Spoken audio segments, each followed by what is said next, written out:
Well, when I was a student at IIT Kanpur, I got exposed to an IBM 1650, which is a very old machine, and then to an IBM 7044, and that's where I got tremendously interested in computers.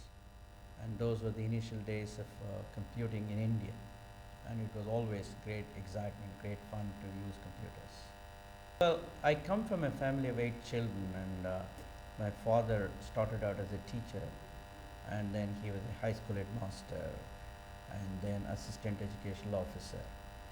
And we were 3 sisters and 5 brothers. It was a large family. My grandmother was there, and we came from a lower middle class family. So it was a lot of fun, a lot of camaraderie, a lot of sharing, of course, a lot of fights amongst brothers, and somebody will always be sick. Somebody, there'll be a lot of games being played, and it was great fun. I really enjoyed my childhood. Well, we used to get transferred from place to place. Since my father worked for the state government, we went from taluk headquarters to taluk headquarters. So I was there in almost 7, 8 taluk headquarters in Karnataka. Well, I was working in Pune at Systems Research Institute, and my wife used to work at Telco. She was an engineer in the electrical design department. And then I got to meet her through a mutual friend of ours, and then we used to go out in the evenings, and we knew each other for about 4 years before we got married. Well, I got a job in France when I was looking at the possibility of going and doing my PhD in the United States. The job offer was very exciting. It was being member of a team that would design an operating system for handling air cargo like any airline's reservation system. It was in the city of Paris. The salary was exceptionally good. So I gave up my desire to do my PhD and went to work in Paris. So that's how I went to Paris. Yeah, France had just come out of the student revolution of 1968, and I was also much younger. So I met a lot of people from the left.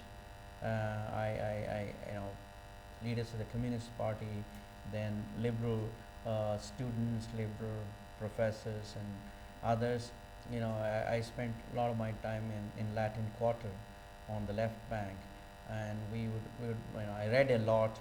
I met a lot of people, and I also observed a lot of stuff. How France, in spite of having a very strong leftist participation in the country, it still was progressing very well. So it was an education for me in terms of creation of wealth, creation of jobs, how the economy should move, etc. Well, actually, it was a time where I slowly started realizing the futility of socialism as is practiced in India.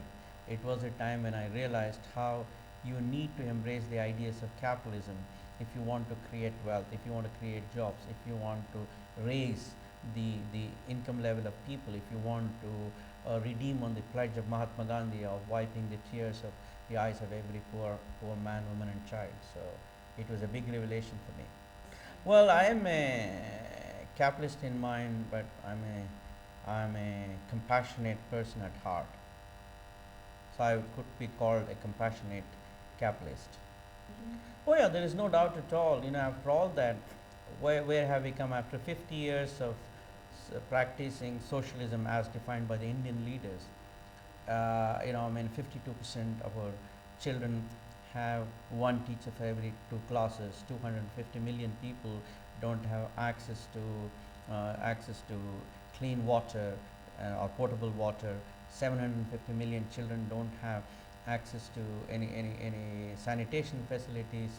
Our literacy level is still at 65%.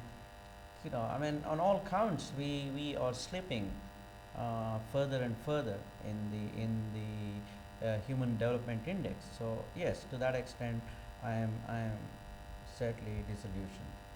Well, when I came back from France, I realized that the only way we can solve the problem of poverty in this country is by creating more and more jobs. And I also knew that it is unfair to expect that kind of creation of jobs in the government or in the public sector, simply because, first of all, that's not the most efficient way of doing it, and number two, I think that's also not where the resources are available.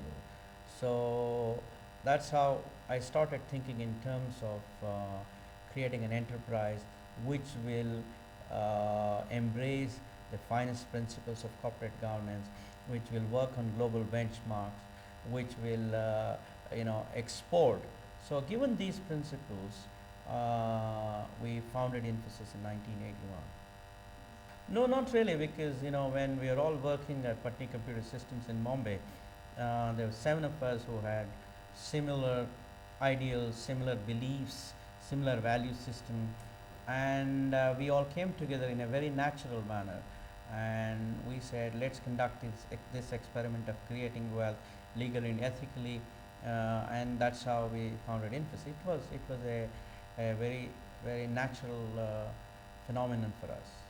No, actually, we put together about 10,000 rupees at that point of time, because that's all what we could get from the savings of our families, which meant that our wives had to sacrifice uh, tremendously to bring together this 10,000 rupees. And so we were very short on money, but we were very long on hope, energy, enthusiasm, commitment, etc. And right from day one, we realized that we had to look at the export market, and that's how six of my colleagues went abroad, and we started working with a software company in New York City, and I remained in India, and my job was to get a computer imported into the country and then start developing software from India. So those were the initial days of Infosys.